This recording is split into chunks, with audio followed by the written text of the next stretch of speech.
jueves en ¿Quién tiene la razón? ¡Afuera! ¡A la calle! Renunció tras conocerse su pasado. El ministro de Energía y Minas, Juan Carlos Liu Yong-zen, había trabajado como asesor para Odebrecht, nada más y nada menos que en la mega obra del gasoducto del sur. ¿Sabía de esto el presidente Vizcarra? Ya se le ha aceptado la renuncia al cargo de ministro al ministro de Energía y Minas. Hoy día. Además, Procuraduría pide incluir a Jorge Barata en caso gasoducto. Y también, mudo y sorprendido, así permaneció el exalcalde de Lima hoy durante la audiencia que determinará su prisión preventiva. Así comienza. ¿Quién tiene la razón? Buenas noches, soy Omar Mariluz y esto es ¿Quién tiene la razón? Y así empezamos la semana, hoy lunes 10 de febrero, con todos esos temas judiciales, legales, con la audiencia de prisión preventiva, el pedido de prisión preventiva que se hace para el exalcalde de Lima, Luis Castañeda Locio, también el señor José Luna Gálvez. 36 meses es lo que pide la fiscal Milagros Salazar y justamente hace pocos minutos se suspendió la audiencia para el día de mañana. Vamos a ver las imágenes de la salida del exalcalde, una accidentada salida. Ahí está. Podemos ver. Bueno, claramente el exalcalde Castañeda Locio no quiso declarar a su salida de esta audiencia, donde la fiscal está pidiendo 36 meses porque en su tesis el exalcalde habría recibido aportes de la constructora brasileña OAS y se usó a Telesub, la Universidad de José Luna Gálvez, para encubrir estos aportes en el caso que se sigue, en el que se investiga sobre el proyecto de Línea Amarilla, un megaproyecto para la ciudad que luego OAS terminó vendiendo y que en este momento se encuentra en manos de la francesa Vinci Highways. Así que en la tesis fiscal lo que se pide es 36 meses de prisión preventiva. Vamos a ver qué es lo que termina decidiendo el juez en el caso de Castañeda Locio y del señor José Luna Gálvez, que además fue todo curioso porque la semana pasada, cuando hubo la ronda de conversaciones del presidente Martín Vizcarra, el señor José Luna Gálvez, que está enfrentando ahora este proceso, acudió a la cita en representación de su partido Podemos Perú y se generó toda una discrepancia, ¿no? Y el propio presidente del Consejo de Ministros, Vicente Ceballos, dijo que no estuvieron cómodos con la presencia de José Luna Gálvez, que había pedido una licencia de su partido que finalmente pensábamos que iba a ser hasta que se resuelva su caso, su problema con la justicia, como lo había anunciado en un inicio durante la campaña del Parlamento. Sin embargo, dijo que no, que ahora, una vez terminadas las elecciones, él vuelve a tomar el liderazgo de su partido. Pero eso es otro tema. Quiero presentar a mis dos distinguidos invitados para analizar este caso y también otros, porque hoy día ha renunciado el ministro de Energía y Minas, producto de que se reveló ayer en Panorama, en el Dominical, que había asesorado a la constructora brasileña Odebrecht y había jugado a doble cachete en realidad, porque mientras hacía una especie de consultoría para Odebrecht en el caso Gasoducto Sur peruano, también era asesor del Ministerio de Energía y Minas y otra serie de revelaciones que ha habido en los últimos días. Estamos con Ernesto de la Jara y Carlos Caro, ambos abogados, para entender un poco el panorama legal de la política, ¿no? Que se ha convertido en los últimos años. Muy buenas noches a ambos. ¿Qué tal? En principio, el caso Castañeda Locio, ¿no? Ya la fiscal está exponiendo todo, digamos, su sustento para pedir esta prisión preventiva. ¿Es probable que le den la prisión preventiva a Castañeda a la luz de lo que se conoce de la tesis fiscal? Bueno, conociendo el estándar que suele manejar el Poder Judicial, esa es una posibilidad que no se puede descartar, ¿no? Sin embargo, hay que insistir en lo mismo que hemos comentado aquí hace unos días, que es que para que haya una detención preventiva no es suficiente con la existencia de indicios reveladores o graves y fundados elementos de convicción en torno a la comisión del delito, que es un tema que, desde mi punto de vista, la Fiscalía y el Poder Judicial tienen muchísimo material, una vez más también para ir a juicio. Colaboradores eficaces, $480.000, el encubrimiento de la Ruta de la Plata, que ya la Fiscalía la tiene. El tema de fondo nuevamente va a ser el famoso asunto del peligro procesal. Hay un peligro que Castañeda pueda fugarse hay peligro de que Castañeda trate de obstruir a la justicia. Ese debate todavía se va a producir recién, aparentemente, en la siguiente audiencia, ¿no? Esperemos de que esta no sea una audiencia tan larga como la que hemos visto en el caso de Keiko Fujimori. Sí, claro, pero en el caso Castañeda, a diferencia que el de Keiko, es importante señalarlo, no solo es de financiamiento de campaña, sino que ya estamos hablando de probablemente, según los indicios de la Fiscalía, de un caso de corrupción, porque se estaría entregando dinero para ser, digamos, favorecidos en una obra en concreta como era Línea Amarilla, en este caso de OAS. Sí, efectivamente. O sea, digamos, este caso es complicado, igual que los otros, por el lado que tiene que ver con financiamiento de campañas, pero hay el elemento adicional para determinar si esto ha pasado al patrimonio individual, que ojo que también se está discutiendo en otros casos también ya. O sea, muchas veces no solamente se ha quedado en lo de la campaña, sino que comienza a ver si es que en los otros casos también ha pasado al patrimonio personal, lo cual complica mucho más las figuras. Pero yo creo que efectivamente, si bien es una figura, por supuesto que debe ser absolutamente excepcional, uno ve, viendo la audiencia, viendo leído el requerimiento, por ejemplo, la parte de elementos de convicción de los varios delitos que se invocan. Yo creo que hay una serie de elementos de convicción. Es un caso que tiene, pues, varios colaboradores eficaces, entre ellos nada menos que a la persona más cercana a Castañeda, que ha decidido además levantar la reserva, ¿no? Como es Bustamante, ¿no? En segundo lugar, tienes también testigos que ya tienen otro nivel de estándar, ¿no? Ya no es como el colaborador eficaz, sino en el caso del testigo ya es otro nivel de corroboración.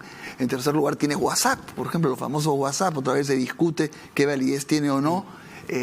Tienes cosas como, por ejemplo, Castañeda ha reconocido que él sí estaba trabajando para Telesub. ¿Qué tan cierto puede ser que alguien como Castañeda trabaje para la Telesub?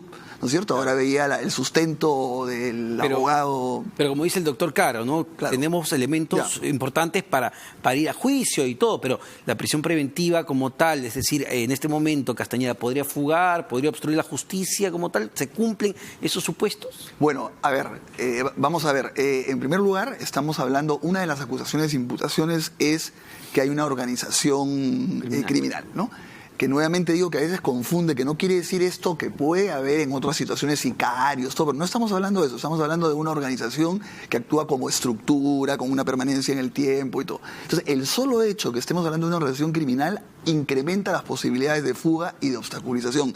Incluso antes, en el Código Procesal Penal, no se requería que hubiese un riesgo procesal, sino bastaba la pertenencia a una organización criminal para que se diera el tercer presupuesto. Entonces, lo que yo quiero decir acá, en que todo este tipo de casos, si bien hay que ser muy riguroso, hay que tomar en cuenta que el peligro de fuga y de obstaculización se sofistica y se aumenta. Por ejemplo, quiero terminar con la idea de pongamos, acá el colaborador eficaz estrella, digamos, ha dicho que viene siendo amenazado por gente cercana a Castañeda. Ese es un peligro absolutamente de obstaculización. También hay falsos aportantes, igual que en el caso de Keiko, que vienen denunciando, que se les está presionando, que se ha querido.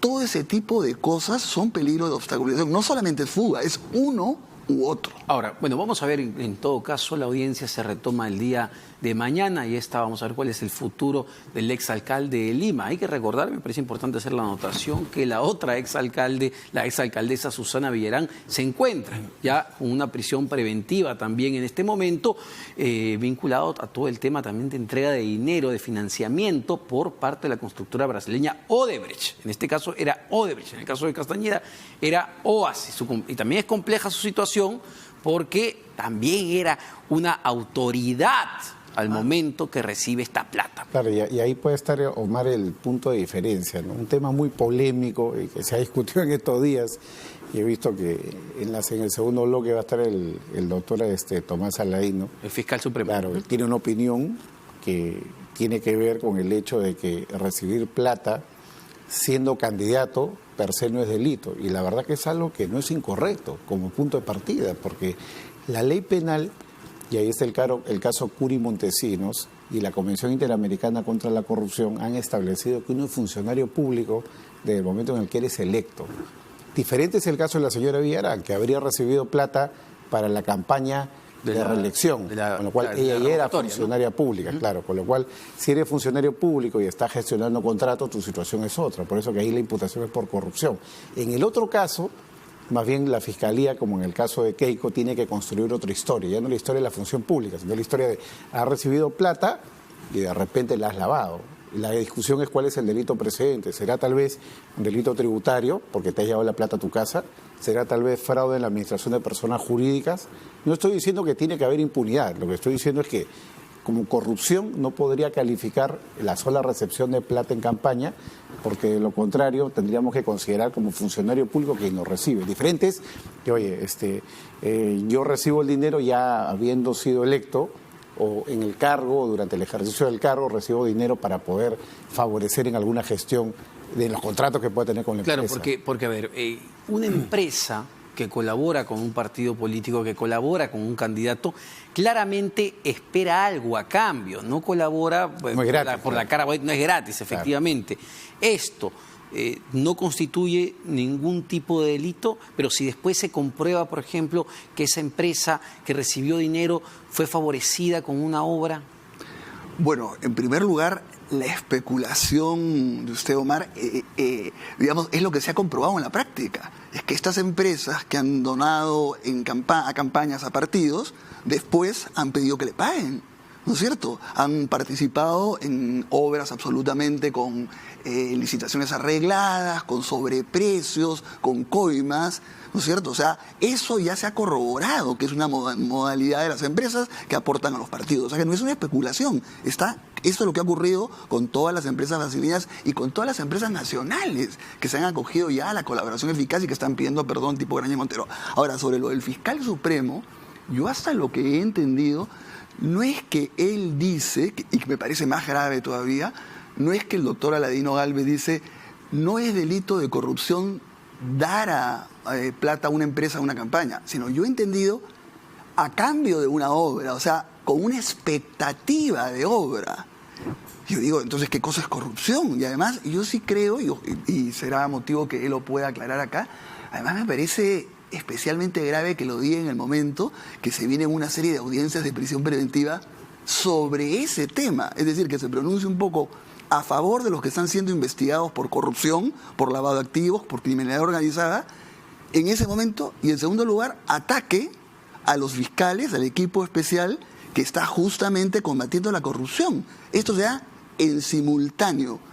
Es raro, ¿no?, que ese sea el rol de un fiscal supremo. A ver, pero en el caso, para ponerlo como ejemplo, yendo ya al tema Odebrecht y al tema gasoducto, que me parece el ejemplo más claro, porque en el caso gasoducto sur peruano, hasta el día de hoy, Barata ni nadie de Odebrecht acepta haber pagado una coima como tal a un funcionario público para recibir la obra, como sí pasó caso Interoceánica, sí pasó caso Línea 1 del Metro, Costa Verde del Callao, en los otros casos, pero en gasoducto en particular, ellos no aceptan el pago de coimas a funcionarios públicos, pero se aceptan haber entregado $3 millones a la campaña del expresidente Ollanta Humala.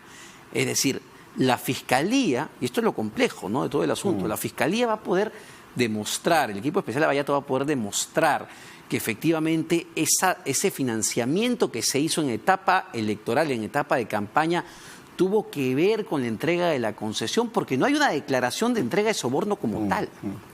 A ver, hay varios temas ahí, Omar, que construir, ¿no? Primero, es el tema de la tipicidad penal, ¿no? La ley penal sanciona como corrupción, y la corrupción es muy amplia en definición gramatical, en definición sociológica, pero desde el punto de vista penal, el delito de soborno es muy preciso, ¿no? Es entregar dinero o ofrecer dinero a un funcionario público para que haga o deje de hacer algo en función del cargo. Claro, pues tiene que ser ya funcionario público. Entonces, la entrega de plata a un candidato que no es funcionario público puede tener otra tipificación, ¿no? Financiación ilegal de partidos, eventualmente lavado con todas las discusiones que ya tenemos en el caso de Keiko Fujimori, etcétera.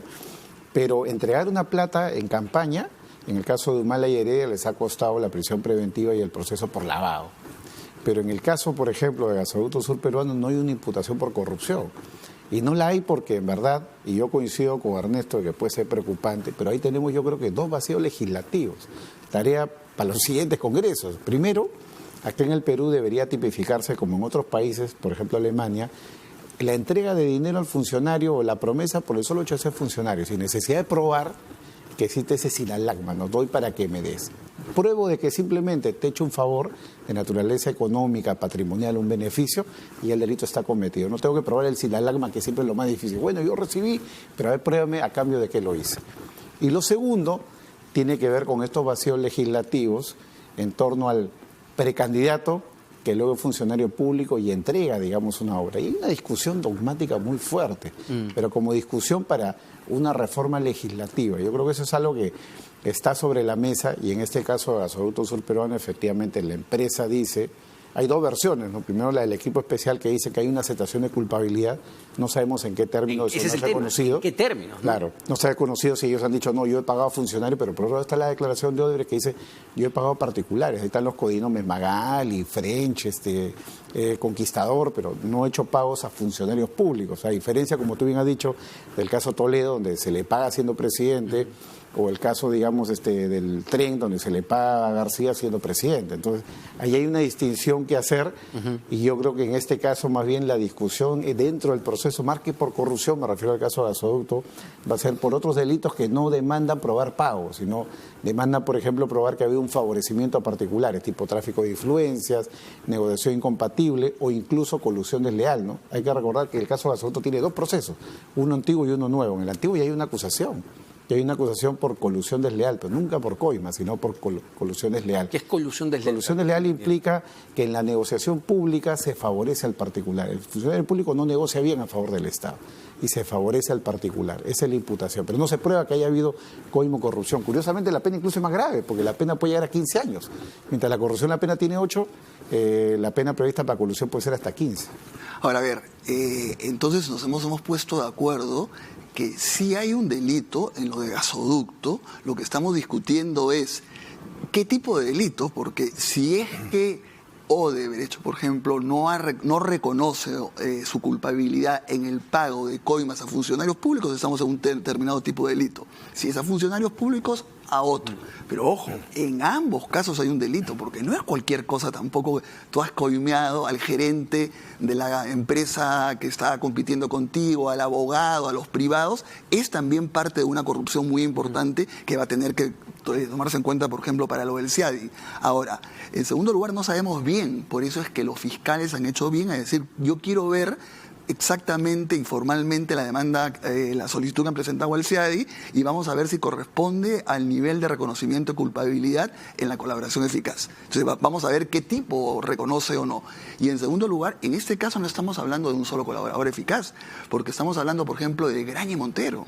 Pero ahí está lo curioso, porque Graña y Montero es parte del consorcio del gasoducto, sí, claro, y también han reconocido responsabilidad. Hay que ver, y estamos hablando de Graña y Montero como empresa y Graña y Montero como dos de los Graña, ¿no es cierto? El mayor y el menor, no me acuerdo, de José y Hernando, ¿no? Entonces vamos a ver qué tipo de responsabilidad, no sabemos todavía, ellos han reconocido solo a privados o también a funcionarios públicos. Pero ahí viene la complejidad del asunto en Gasoducto, porque en una colaboración eficaz que se hizo pública, lo que revelan los Graña es que efectivamente Odebrecht les termina cobrando de alguna manera a Graña por el tema del financiamiento, una especie de mira, hermano, yo le di a Humala 3 millones para su campaña y hemos ganado el Gasoducto, tú tienes que reconocerme una parte de ese dinero.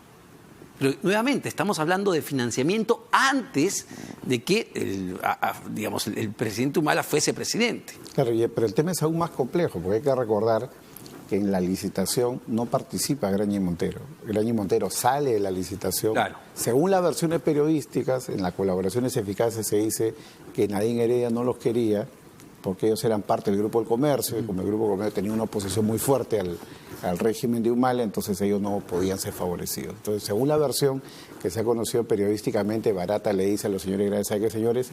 Con ustedes no puedo caminar. Pero, ¿qué es lo que se produce? Que luego de la licitación, al año o meses después, el Gasoducto Sur Peruano, que estaba integrado por 2 empresas, la empresa Odebrecht le vende una participación, el 25%, con lo cual en verdad en estricto también es muy curioso que se diga que Garay y Montero ha reconocido responsabilidad porque ellos han ingresado al negocio con posterioridad. Otra cosa es que de repente en ese ingreso al negocio han escuchado todas estas versiones y hayan podido dar información sobre los hechos acontecidos en el pasado, pero no sé, me parece un poco raro ahí que se diga que ellos han reconocido una culpabilidad propia, ¿no? Puede ser que uno aporte como colaborador eficaz información de procesos en los cuales yo no he participado, pero eso es lo que podría, digamos, estar tranquilamente sobre la mesa. Por eso yo creo, Carlos, que se lo han dicho las propias autoridades del Ministerio Público, que a la hora de acogerse a la colaboración eficaz entre los delitos que han reconocido está el gasoducto. Puede ser, es verdad, lo que dicen, que no ha estado desde el comienzo en el consorcio, pero habrá que ver, por eso digo, hay que ver los términos de la modalidad, pero lo cierto que es, una cosa que yo quería decir, a ver, sobre el tema del lavado de activos también y todo lo que es la tipificación de delitos. Así, por ejemplo, como antes, no era obligatorio demostrar el delito fuente, era obligatorio. Tú tenías que demostrar previamente, por ejemplo, que esa plata que habías lavado venía del narcotráfico. Hubo una evolución y ya después no es así. Se ha flexibilizado mucho más eso. Yo creo que estamos en un momento también donde todos estos casos, donde los fiscales están apuntando la figura de lavado de activos, donde para la prisión preventiva, ojo, no se requiere pruebas, sino se requiere elementos de convicción, que es bastante menos que las pruebas que requieres en el proceso. Vamos a ver cómo se define el lavado de activos ahí también. Va a ser muy, muy importante. Yo creo que es una de las cosas más complejas. Ese es el gran debate, ¿no? Que hemos tenido en los últimos años, terminar de definir si efectivamente lo que hemos tenido hasta el día de hoy eran aportes a campañas políticas que no se declararon o que esto constituía lavado de activos. Y aunque suene molesto y no vaya con la opinión general, a ver, yo entiendo que para el lavado de activos yo tenía que conocer que efectivamente el dinero venía de fuente ilícita. O presumir. O tener un candidato que recibe plata, cuando la recibió, no necesariamente presumía que era de fuente ilícita. Odebrecht era una empresa formal, constituida a nivel internacional, ¿no? Pero a ver, Odebrecht podía sacar, por ejemplo, yo digo, millones de dólares para una campaña de manera lícita. Porque eso también es ilícito. O sea, es decir, cuando se dice, por ejemplo, el BCP ha dado casi 4 millones de dólares, y eso es fondos lícitos, ¿no es cierto? Y está bancarizado en el sentido que han venido de otro banco al BCP. Pero la pregunta es, ¿cómo lo contabilizaste? Porque tú no puedes contabilizar cualquier cosa. Entonces, ¿qué? ¿Tenías doble contabilidad? O sea, no sé, el IDL puede contabilizar el aporte para un candidato, no puede, porque tiene un fin. El hecho de pitufiar el dinero, el hecho de entregarlo en efectivo, debería hacer suponer al que lo recibe que podría venir de fuente ilícita. Claro, yo creo que hay que diferenciar ahí dos momentos muy importantes, ¿no? El momento en el cual tú recibes la plata y lo que luego tú haces con el dinero. Tú puedes recibir la plata bajo situaciones raras, extrañas, grandes cantidades de dinero en efectivo. La clandestinidad, ¿no? Dice, oye, no digas que sí o yo, no quiero que aparezca mi nombre. Hasta ahí no hay ninguna diferencia entre el caso del BCP, o del Grupo Credicor, y el caso de Odebrecht. La diferencia viene años después, porque descubrimos información en torno a que Odebrecht no era una empresa seria, era una empresa que tenía era una organización delictiva. ¿Cómo lo contabilizas tú en tu caja? Es algo que el que lo recibe no lo tiene que saber, simplemente recibe la plata.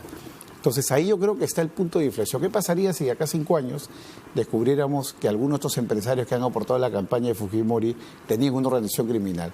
Vamos a retrotraer esa información del año 2025 al año 2020 para decir, oye, vamos a jugar en el 2020 con información del 2025 o información del año 2011 o 2016. Creo que ahí hay un tema importante donde hay que fijar un estándar, ¿no? Porque uno puede tener la confianza de que una empresa es seria, de que una empresa está comprometida con acciones raras, ilegales, informales, ha manejado plata en efectivo, pero no necesariamente de fuente delictiva. Creo que ese es el punto de inflexión.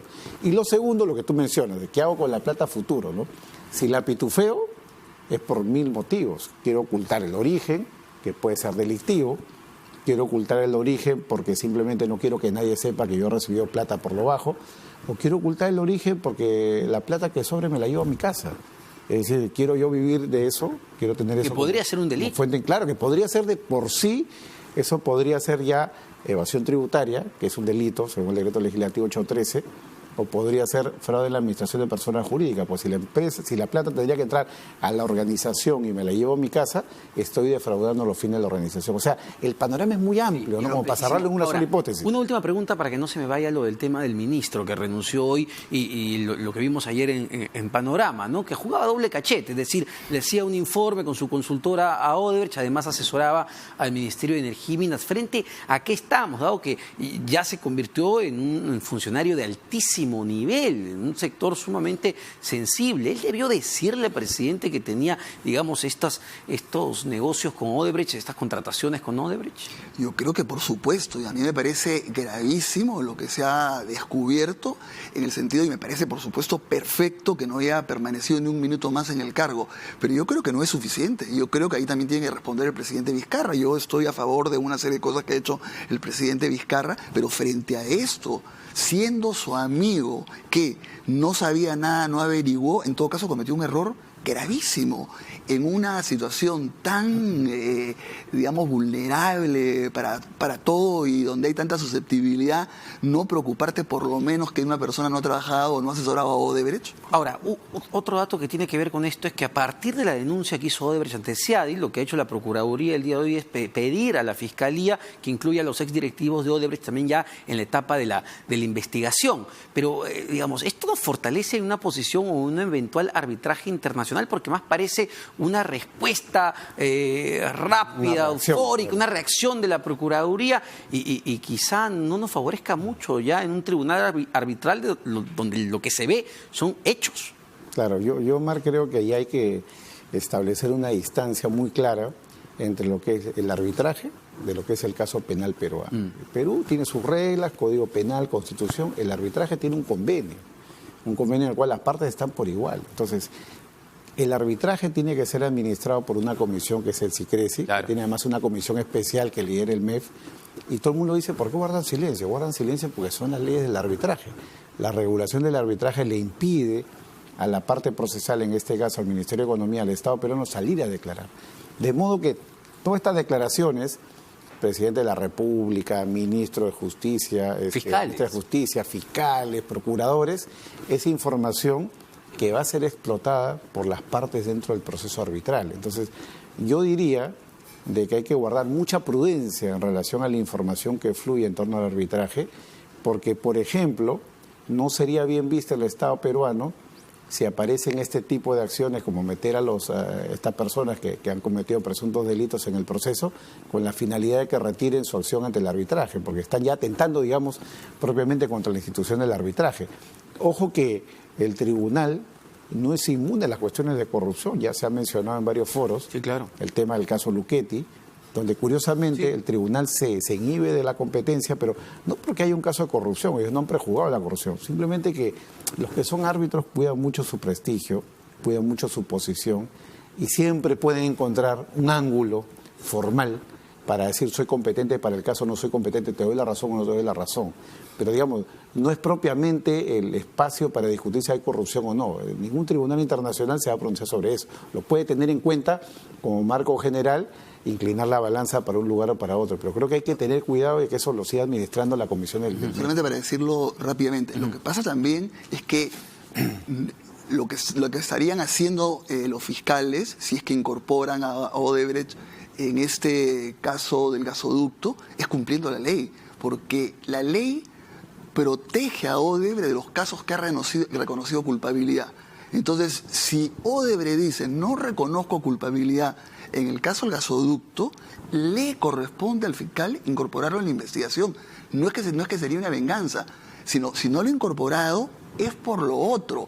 Igual, si se reconoce otra responsabilidad de Odebrecht y Odebrecht no la quiere reconocer de acuerdo a esta cláusula dinámica que hay en el acuerdo de colaboración eficaz, la Fiscalía podría, y eso ocurre en todos los casos de colaboración eficaz, y eso puede hacer que ocurra lo que es posible, que Odebrecht retroceda en su solicitud. Bueno, como hizo Graña en su momento, ¿no? Terminó retrocediendo porque también quería llevar al Estado peruano ante este tribunal internacional, CIADI, que depende del Banco Mundial. Ojo, Enagás, la otra empresa que está en este consorcio con Odebrecht y Graña, sí ha llevado al Estado peruano al CIADI. Pero vamos a ver qué acciones toma la constructora brasileña y cómo se defiende el Estado peruano en su conjunto. Muchas gracias a ambos, a Ernesto de la Jara y Carlos Caro, abogados que nos han dado luces sobre este tema. Vamos a una pausa, pero no se vayan porque ya viene el fiscal supremo Tomás Aladino Gálvez.